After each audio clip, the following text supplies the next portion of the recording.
Good morning, Standard 7th. How are you? Let's start with our lesson. Literary sources. Now we'll start with the topic literary sources. We had completed archaeological sources. What are the archaeological sources? The monuments, buildings, coins, paintings and sculpture. Now we'll start with literary sources. You can understand by name only. Literary means जो भी literature है या लिखा हुआ है, written है, that is literary sources. Much of our understanding of the medieval period of Indian history comes from a plethora of writing sources. तो हमें medieval period की ज़्यादातर history किससे पता चलती है? written sources से, जो कि बहुत तादाद में मिलते हैं. प्लेथोरा मीन्स बहुत अधिकता है, काफ़ी लिखा गया था इस समय और काफ़ी सोर्सेज हमें अवेलेबल हैं. These includes both religious and non-religious sources available in the form of biographies and autobiographies. और ये हमारे को जो written sources मिलते हैं उनमें दोनों ही चीज़ें शामिल हैं, इंक्लूडेड हैं. रिलीजियस भी हैं, धार्मिक भी हैं, नॉन रिलीजियस यानी जो धार्मिक किताबें नहीं हैं वो भी शामिल हैं इसके अंदर.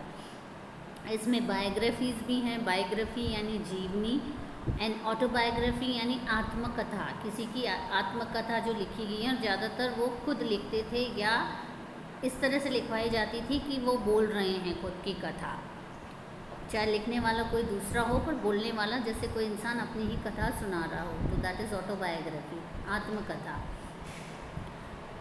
कोर्ट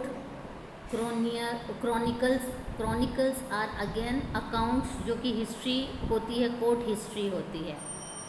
ज़्यादातर उसके अंदर नेम्स शामिल होते थे और रूलर्स और उनके कोर्ट में लोगों के द्वारा की जाने वाली जो भी काम थे वो शामिल होते थे. And historical accounts by pilgrims. Pilgrims कौन होते हैं? यात्री, जो बाहर से आते हैं और यहाँ क्या कुछ देखते हैं. किसी को लिखने का शौक़ है तो वो यहाँ जो भी देखा उन्होंने लिखा और वापस ले गए. तो वो जब भी अवेलेबल हुआ सोर्स तो हमें वहाँ से पता चलता है. ऐसे ही इंडिया के जो बाहर गए या इंडिया के रिलेशन किसी दूसरे देश के साथ थे, वहाँ वो पिलग्रिम गए आए, दोनों के रिलेशन के बारे में लिखा. तो ये जो पिलग्रिम्स ने लिखा है वो अकाउंट, वो दस्तावेज़, उनसे हमें इतिहास का पता चलता है. ट्रेडर्स, व्यापारी वगैरह भी वो भी लिखते थे और अपना ट्रेड के बारे में तो लिखते ही थे. उनके बही खाता वगैरह होता है तो उससे भी हमें पता चलता है ट्रेड किस तरह का था, किस चीज़ का ज़्यादा ट्रेड होता था, किस चीज़ की क्या वैल्यू थी. ये सारा चीज़ें हमें ट्रेडर्स से पता चलती है. एंड रॉयल एम्बेसडर होते हैं राजदूत. जब दो देश आपस में दोस्त होते हैं या दुश्मन नहीं होते हैं ये कह लें, तो वो अपना एक राजदूत उस दूसरे देश में छोड़ते हैं. अभी भी ये चीज़ है. एम्बेसी होती है, इंडियन एम्बेसी सुनोगे, Indian embassy in America, Pakistan, China, everywhere Indian embassy है. वैसे ही बाहर वालों की एम्बेसी इंडिया में है. तो कोई भी प्रॉब्लम होती है तो पहले हम एम्बेसी वालों को बोलते हैं, फिर वो अपने देश में सूचना देते हैं. तो इस तरह पहले के टाइम में भी एम्बेसडर्स होते थे, राजदूत होते थे, तो वो भी लिखते थे, उनके भी अकाउंट्स होते थे. उससे भी हमें काफ़ी जानकारियाँ मिलती है. The literary sources usually categorised into indigenous and foreign writings. इनको हम दो कैटेगरी में डिवाइड करते हैं. इंडिजीनियस यानी कि जो इंडिया में लिखी गई, ठीक है, एंड फॉरेन अकाउंट्स जो कि बाहर से, फॉरेन राइटिंग जो कि बाहर से हमें अवेलेबल हुई, जो भी कोई यहाँ पे आया और वापस जाके लिखा या यहाँ रहते हुए लिखा, उनकी राइटिंग से जो हमें हमारी हिस्ट्री के बारे में पता चलता है वो. Covering subjects such as religion. उन्होंने क्या क्या सब्जेक्ट्स को कवर किया? रिलीजन, इकोनॉमिक्स यानी आर्थिक स्थिति, पॉलिटिक्स यानी यहाँ का राजनैतिक स्ट्रक्चर, एंड कल्चर एक्सेट्रा, और यहाँ का कल्चर, यहाँ की संस्कृति. A variety of languages such as Persian, Sanskrit, Arabic, Urdu and many other regional languages were used to produce this bulk of writing. तो ये जो काफ़ी तादाद में बल्क ऑफ राइटिंग मिडिवल का हमें मिलता है वो कई भाषाओं में मिलता है, जो मैंने अभी ऊपर मेंशन की उन सभी भाषाओं में। और इसके अलावा रीजनल लैंग्वेज, रीजनल लैंग्वेज क्या हुआ, जैसे यूपी के अंदर और भी कई थी, मैथिली अवधी भाषा हो गई, साउथ में चले जाएं तेलुगु, तमिल, कन्नड़, इन सब में भी लिखा हुआ मिलता है, बंगाली, गुजराती, ये सब रीजनल लैंग्वेजेस हो गई। तो इन रीजनल लैंग्वेजेस में भी बुक्स मिलती हैं और उससे हमें हिस्ट्री का पता चलता है। It is interesting to note that paper was still not in use in the Indian subcontinent during the early medieval period. ये बड़ी इंटरेस्टिंग सी बात है कि इतना कुछ लिखा हुआ मिल रहा है बट तब भी पेपर नहीं होता था। अर्ली मिडिवल में पेपर नहीं होता था। जब पेपर नहीं होता था तो फिर लिखते कैसे थे, है ना।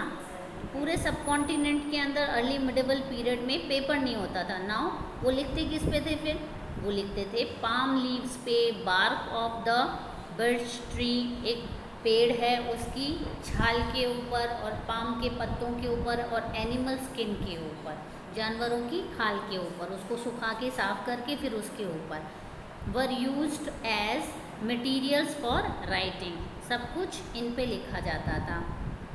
It was only in the late medieval period that paper became the main writing material.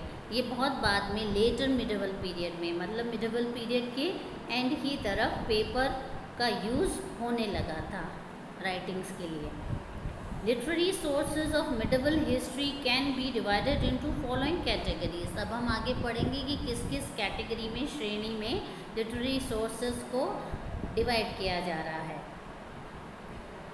Court chronicles, यानी कोर्ट में लिखे जाने वाले दस्तावेज, those were called court chronicles. A number of scholars belonging to this period wrote about history of dynasties of the period. इस समय काफ़ी सारे ऐसे स्कॉलर्स थे, ऐसे विद्वान थे जो कि इस पीरियड के बारे में लिखते थे, जो कोर्ट के अंदर की जो भी स्थिति होती थी, कैसे कोर्ट चल रहा है, कैसे उसका रूल हो रहा है, क्या क्या लॉज हैं, इन सब के बारे में, और राजवंशों के बारे में, डायनेस्टीज़ के बारे में, कौन राजा था, उसने कैसे रूल किया, उसके बाद किसने रूल किया, कैसे रूल किया, कौन कौन सी लड़ाइयाँ लड़ी, किससे लड़ी, so all these things.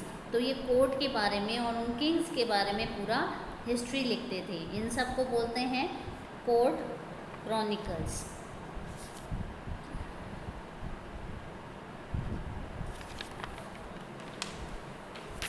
These are known as court chronicles. One well-known example of the court chronicle is Abd al-Qadir Badayuni's मुंतखब उल तवारिख। बड़े टंग ट्विस्टर से नाम है, ये फारसी है।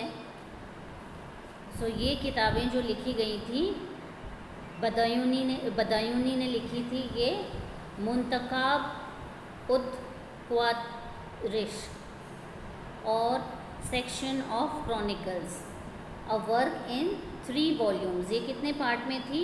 3 पार्ट्स में थी, ठीक है। यानी यू कैन से एक ही किताब है, उसके 3 पार्ट हैं। आपने हैरी पॉटर पढ़ी है?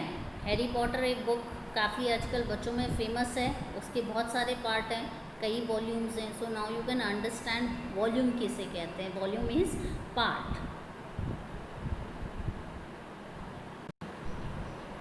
सो दिस बुक मुंतखब उत तवारीख, जो कि बदायूनी ने लिखी थी, that deals with the reign of Babur. ये किसकी रेन को डील करता है? Reign is राज्यकाल।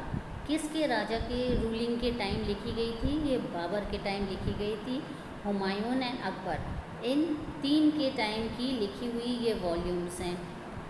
बरानीज़ तारीख़ फ़िरोज़ शाही, बरानी ने लिखी तारीख़ फ़िरोज़ शाही।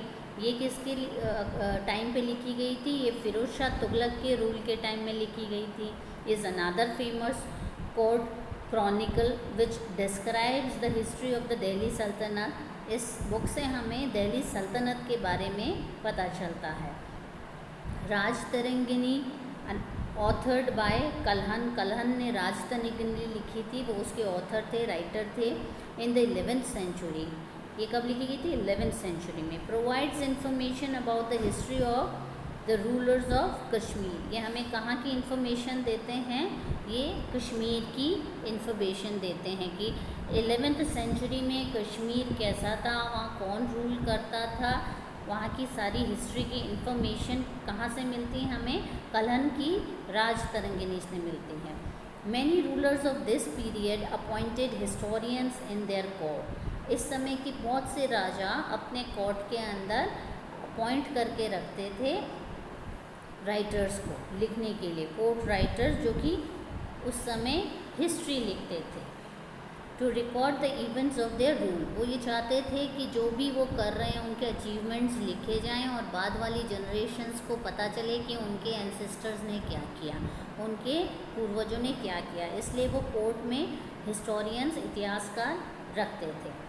Usually historians travelled from the rulers recorded the events. Now usually historians जो होते थे, आमतौर पे हिस्टोरियंस कौन होते थे? वो ट्रेवल करते थे विद द रूलर्स। जहाँ भी रूलर जा रहा है, राजा लड़ाई लड़ने जा रहा है तो उसके साथ जा रहे हैं, राजा कहीं और एक्सपीडिशन पे जा रहा है तो वो जाते थे। राजा ने कहाँ मंदिर बनवाए, कहाँ मस्जिदें बनवाई, कहाँ तालाब खुदवाए, कोई महल बनवाए या कोई और कुछ ऐसा मॉन्यूमेंट बनवाया, किस वजह से बनवाया, किसकी याद में बनवाया, कैसे बना, वो सारा डिटेल वो लोग लिखते थे। वो राजा के साथ में रहते थे और सब कुछ रिकॉर्ड करते जाते थे, यानी उसको दर्ज कर लेते थे, जो भी इवेंट, जो भी घटनाएं घटित होती थी। Abul Fazl's Akbarnama is a fine example of such a work. Abul Fazl ने अकबरनामा लिखा। वो अकबर के साथ साथ ही रहते थे और वो जो भी होता था घटनाएं लिखते जाते थे। तो ये एक अच्छा एग्जाम्पल है इस चीज़ का। इट्स थर्ड वॉल्यूम आईने अकबरी, इसकी जो तीसरी वॉल्यूम है अकबरनामा की, थर्ड पार्ट है, उसका नाम है आईने Akbari. Highlights the salient features of Akbar's mode of governance. वो हमें क्या बताता है, क्या हाईलाइट करता है, क्या दर्शाता है? वो बताता है साइलेंट फीचर्स, यानी मुख्य मुख्य बातें of Akbar's mode of governance. Mode तरीका, ऑफ गवर्नेंस राज चलाने का तरीका। सो हमें अकबर के राज चलाने के तरीके के बारे में कहाँ से पता चलता है? आईने अकबरी से। And his statistical report. Statistical report is अंक विवरण, यानी उसका इकोनॉमिक जो भी कंडीशन थी या पैसे संबंधी, अंक संबंधी जो भी जानकारी होती थी वो सारी हमें आईने अकबरी से मिलती है, उसके पूरे एम्पायर की। A number of foreign travellers, scholars, pilgrims and royal ambassadors visited the court of different rulers during the medieval period. medieval period में काफ़ी सारे ट्रैवलर्स बाहर से आए, स्कॉलर्स भी आए, तीर्थयात्री पिलग्रिम्स भी आए और एम्बेसडर्स भी आए, और इन्होंने अलग अलग अकाउंट अलग अलग टाइम पे इस medieval पीरियड में लिखा। And left behind accounts of the period, और पीछे छोड़ गए ये लिखित दस्तावेज, ये अकाउंट्स जो उनको उस समय उन्होंने लिखे थे about India of medieval time. So हमें ये इंफॉर्मेशन वहाँ से मिलती है। Apart from writing about the rulers and his administration, they also focused on the life of the common people. अब इससे यही नहीं है कि ये सब सिर्फ कोर्ट तक सीमित था या राजा की लाइफ तक ही सीमित था, ये कॉमन लोगों के बारे में भी इस पर फोकस दिया गया, ध्यान दिया गया, और उसमें बताया गया इन बुक्स में कि उस समय कॉमन लोग कैसे जीते थे, ठीक है, उनकी क्या ड्यूटीज़ होती थी, उनको कैसे इनाम दिए जाते थे या कैसे सजाएं दी जाती थी, क्या कानून फॉलो किया जाता था, उन्हें क्या टैक्स देना पड़ता था, ये सारी चीज़ें भी रिकॉर्ड की जाती थी और ये इन किताबों से हमें जानने को मिलती है। Ibn Battuta the Moroccan traveller and scholar visited India during the rule of the Tughlaqs. एक काफ़ी फेमस ट्रैवलर थे मोरक्का देश से, उनका नाम था इब्न बतूता, और उन्होंने इंडिया के बारे में काफ़ी कुछ लिखा है। वो इंडिया आए थे तुगलक्स के टाइम में, एंड रोड द राहिला, उन्होंने उनकी बुक लिखी ही ट्रेवल्स, यानी जो भी उन्होंने यात्राएं की उसके बारे में लिखा, उसका नाम था राहिला। This book tells us about the geography of India, उस समय की जो जोग्राफिकल कंडीशंस थी उसके बारे में उन्होंने उस बुक में लिखा है। अल बरूनीज़ तारीख अल हिंद, अल बरूनी आए थे, उन्होंने तारीख हिंद लिखी। It was written around 1030 CE। So 1030 जब चल रहा था तब ये बुक लिखी गई थी। When he accompanied Mohammad Ghaznavi, वो मोहम्मद गजनवी के साथ में इंडिया आया था अल बरूनी। On his campaigns into northern India, he regarded as one of the finest foreign accounts of medieval India। उसके जो accounts हैं one of the finest, यानी बहुत ही अच्छे अकाउंट्स थे उसकी जो लिखे गए थे। उसने काफ़ी डीपली लिखा है और हमें काफ़ी इन्फॉर्मेशन, जानकारियाँ उसकी तारीख अल हिंद से मिलती है। जब मोहम्मद गजनवी इंडिया लूटने आया था, कैंपेन्स करता था, वो यहाँ पे आके लूट के और चला जाता था, तब उसके साथ अल बरूनी भी आया था और उसने नॉर्दर्न इंडिया में जो भी जहाँ जहाँ भी मोहम्मद गजनी गया और जो भी किया वो भी लिखा, और यहाँ की क्या कंडीशन थी उसके बारे में, यहाँ के कल्चर के बारे में, सब कुछ के बारे में काफ़ी डिटेल में लिखा है। इसलिए one of the fine foreign account इसको हम कह सकते हैं मिडिवल टाइम का।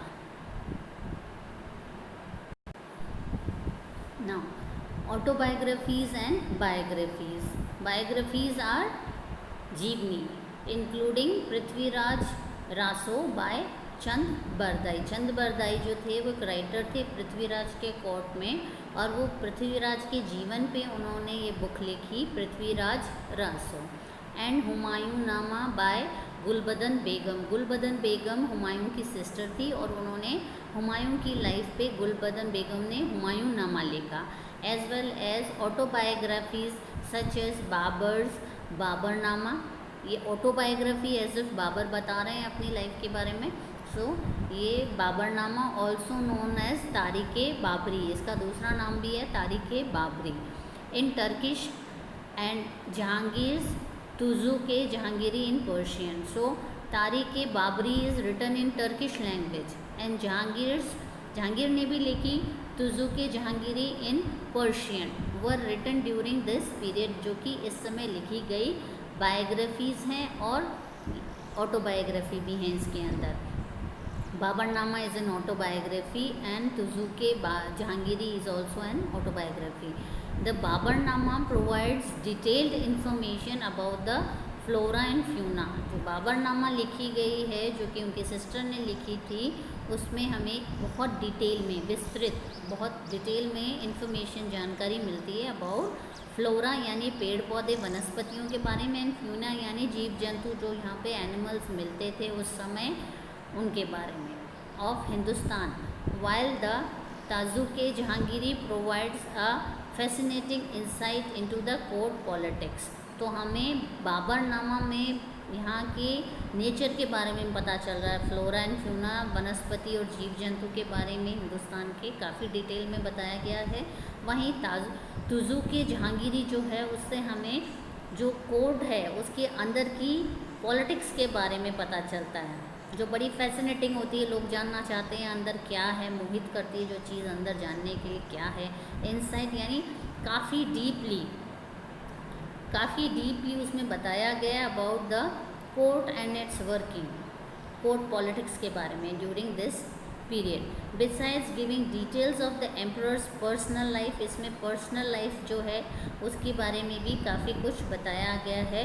Firoz Shah Tughlaq also wrote his own autobiography. Firoz Shah Tughlaq ने अपनी ओन ऑटोबायोग्राफी लिखी, उसका नाम था फुतूहत ए फिरोज शाही।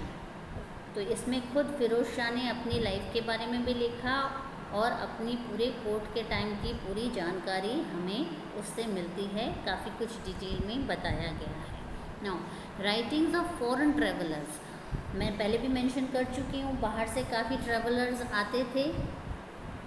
तो बाहर के जो ट्रैवलर्स आए थे, दे कैन बी पिलग्रिम्स जो कि धार्मिक यात्रा पे आए हुए हैं, they can be with the king on expedition, राजा के साथ एक्सपेडिशंस पे आए हुए हों, या एम्बेसडर्स हों, या ट्रेडर हों, इनमें ये सभी प्रकार के लोग थे। और ये उनके अकाउंट्स के बारे में जो भी उन्होंने यहाँ पे देखा और जो कुछ यहाँ के बारे में लिखा और वापस ले गए, वहाँ से अब हमें वो मिलता है कि क्या लिखा हुआ है, वो आगे इनमें दिया हुआ है। The writings of many European travellers like Duarte Barbosa and Domingo Paes of Portugal, ये दोनों पोर्चुगल से थे। तो हमें वहाँ से ये इन्फॉर्मेशन मिलती है जब वो इंडिया आए उन्होंने क्या देखा। Ralph Fitch, William Hawkins and sir Thomas Roe from England, Niccolo Conti and Niccolao Manucci of Italy, Bernier and Tavernier of France also serve as valuable sources for the history of the medieval period। ये सब medieval period के अंदर, मध्यकालीन भारत के अंदर आए और उन्होंने हमें काफ़ी इन्फॉर्मेशन इस समय की दी है। एथानासियुस Nikitin's visit to India is described in his book। Now again this is an author जो कि इंडिया आए थे, एथेनासियुस, और उन्होंने काफ़ी इंडिया के बारे में इंफॉर्मेशन दी है in the book the journey beyond 3 seas. उस बुक का नाम है जर्नी बियॉन्ड 3 सीज़, यानी वो 3 समुद्र पार करके आए थे, तो उन्होंने इस बुक का नाम यही दिया है। सिद्दी अली रीस और एन ऑटोमन एडमिरल, एक एडमिरल थे ऑटोमन से, वो भी आए। Was another important foreigner whose travels to India and other countries are recorded in the book Mirat ul Mamalik और द मिरर ऑफ कंट्रीज। तो ये जो थे ऑटोमन एडमिरल सिद्दी अली, ये काफ़ी सारी कंट्रीज़ में गए और जहाँ जहाँ भी गए उसका उन्होंने अकाउंट लिखा। वो एक बुक के अंदर उन्होंने कलेक्ट किया है जिसका नाम उन्होंने दिया मिरातुल ममालिक, या फिर दूसरा नाम कहें द मिरर ऑफ कंट्रीज़, यानी जिन जिन कंट्रीज़ में गए सबका अकाउंट उन्होंने कलेक्ट करके लिखा। ना ये तो हो गए फॉरेन ट्रेवलर्स के account. Now will come to religious literature.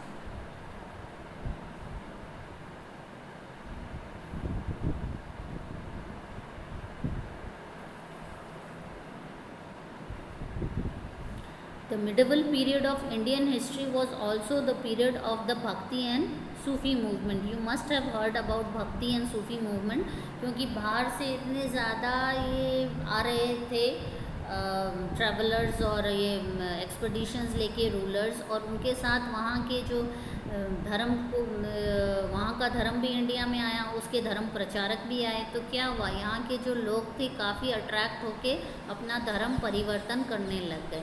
तो अपने जो यहाँ का सनातन धर्म में जो कमियाँ थी या समय के साथ आ गई थी, उसको दूर करने के लिए यहाँ के संतों ने भक्ति मूवमेंट चलाया था और सूफी मूवमेंट सूफीस ने चलाया था, जो मुस्लिम्स थे जो अपना रिलीजन वहाँ से लेके आए थे। तो ये दोनों ही मूवमेंट एक साथ चल रहे थे, जो कि समाज में कुरीतियों के खिलाफ भी थे, तो अपने धर्म के प्रचार के लिए भी थे, which spread across the subcontinent. और ये पूरा मूवमेंट जो थे ये पूरा सब कॉन्टिनेंट के अंदर फैल गए थे। And contributed to some fundamental changes in the social and cultural outlook of people at large.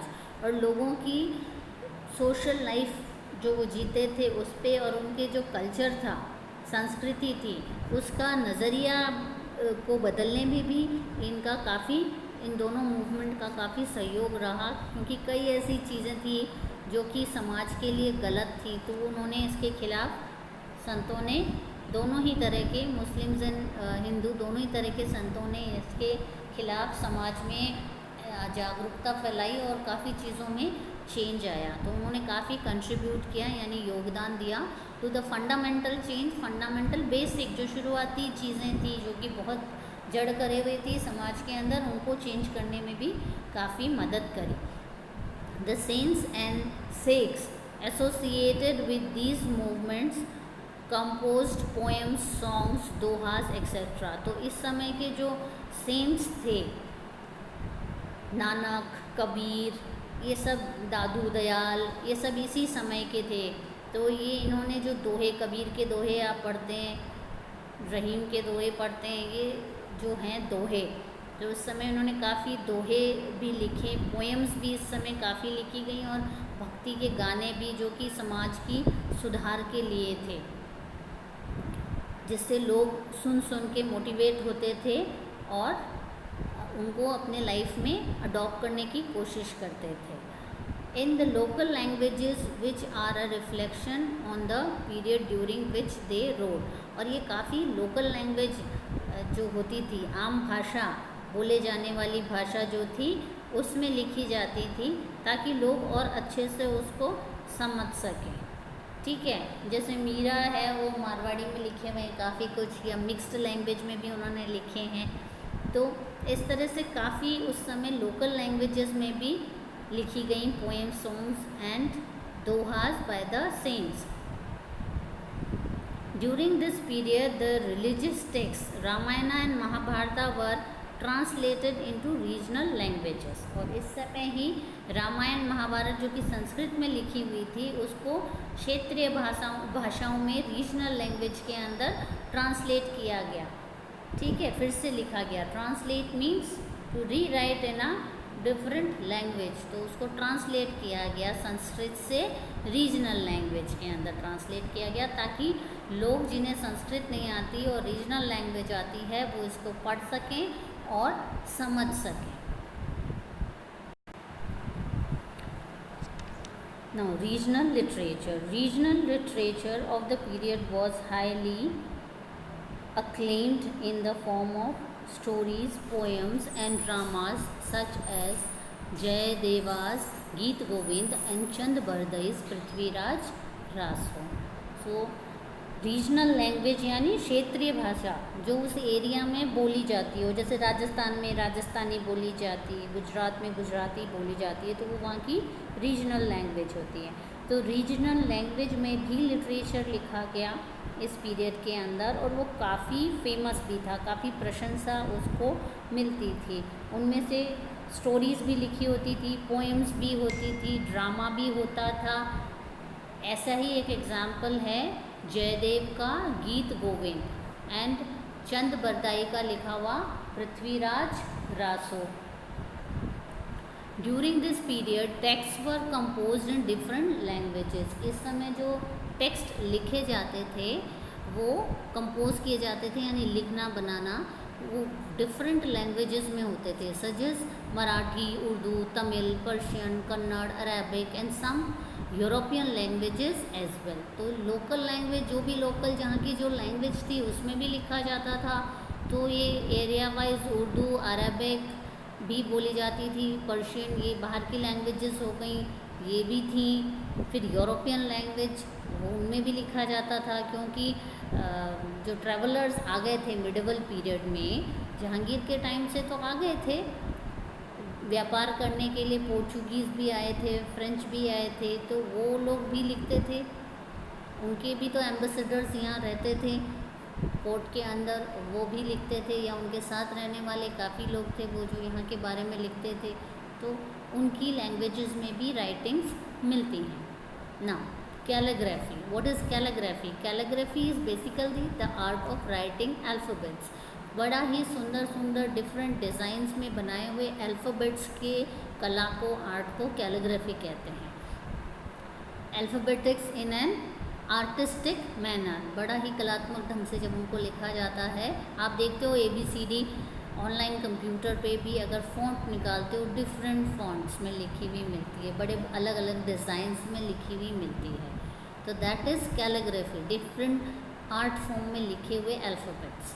It was a common feature of the manuscripts. Manuscripts क्या होती हैं? जो हाथ से लिखी हुई किताबें होती थी, दोज वर मैन्यूस्क्रिप्ट्स। तो उनके अंदर कैलीग्राफी एक कॉमन चीज़ थी जिसकी जो राइटिंग थी वो फिर बहुत सुंदर सुंदर उनको डिज़ाइन बना बना के लिखते थे, क्योंकि वो ये सोचते थे उस समय तो प्रिंटिंग प्रेस थी नहीं, तो प्रिंटिंग तो होती नहीं थी बुक्स की, तो वो सोचते थे काफ़ी टाइम तक रहेगी, उसको सुंदर से लिखा जाए, तो बड़ा ही डिज़ाइन बना के सुंदर सुंदर लिखते थे during the medieval period of Indian history. ठीक है। Floral and geometric motifs were used to decorate books. अब उनको फूल बना के, फूल पत्तियों से बना बना के ड्राइंग सजाया जाता था, और कई बार ज्योमेट्रिक मोटिव्स यानी ट्रायंगल, स्क्वायर्स, इनको मिला के डिज़ाइन बना जाते थे ज्योमेट्रिकल फिगर्स से, उनसे भी डेकोरेट करके बुक को सजाया जाता था। And monuments of the period, कई बार मोन्यूमेंट्स की पिक्चर्स भी बनाई जाती थी, यानी किताब तो लिख रहे हैं मुग़ल टाइम की, सपोज़ किसी ने बुक लिखी है तो मुग़ल्स के द्वारा बनाई गई चीज़ें, मोन्यूमेंट्स, मूर्तियाँ या कोई बिल्डिंग्स बनाई हैं या उनके राजा के पोर्ट्रेट्स, ये सब उस बुक के अंदर वो लोग बना बना के उस बुक को अट्रैक्टिव और सुंदर बनाने के लिए ये सारी चीज़ों के ड्राइंग्स बना के उसको डेकोरेट करते थे। Although the knowledge of calligraphy had already existed in India, ज़्यादातर ये मिडिवल पीरियड में हुआ, पर इसकी नॉलेज कैलीग्राफी की, आर्ट ऑफ राइटिंग की थी, जो इंडिया में बहुत पहले से ही एग्जिस्ट करती थी, मतलब पहले से ही यहाँ पे थी। It was only with the Persian influence that a distinctive style emerged. ये तो बस जब पर्शियंस आए तो उनकी प्रभाव से, उनकी इन्फ्लुएंस से एक ही विशेष किस्म की स्टाइल और इमर्ज हो गई, उदय हो गई, डेवलप हो गई, वरना इंडिया के अंदर कैलीग्राफी का आर्ट पहले से था, पर्शियंस से मेल खा के एक नया रूप ले लिया और नए ढंग से इसको बनाया गया। Okay, so now we have finished our literary sources. We'll wind up it here. In next class we'll do archival records. Okay.